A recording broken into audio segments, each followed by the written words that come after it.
مامان یه پلاستیک فروشی بزنی؟ چطور پسرم؟ این مشمعایی که جمع کردی و اینا رو فقط بفروشی به حضرت عباس میلیاردر شده. بابا اینا لازمم میشه. تا 1000 نسل دیگه ما مشمع داریم. این همه مشمع چجوری لازممون میشه؟ این اسمش چیه؟ قاشق یه بار مصرف دیگه. پس چرا ما 10 بار استفاده خب میکنیم؟ میشه پسرم چند دفعه مصرف کرد. اما این قاشق دهن بابا رفته، دهن من رفته، دهن خاله رفته، دهن بچه ها رفته، دهن همسایه رفته.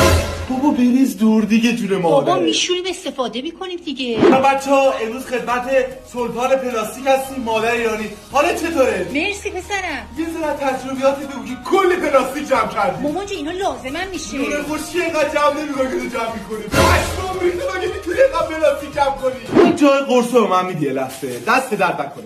تاله بیرون ریختی؟ نه مامان جون مگه قرص هم بیرون میریزم. این ویدیو رو اساس مادر ایرانی. تمام مادر ایرانی از داروخونه بیشتر قرص دارن. حالا میگی چرا؟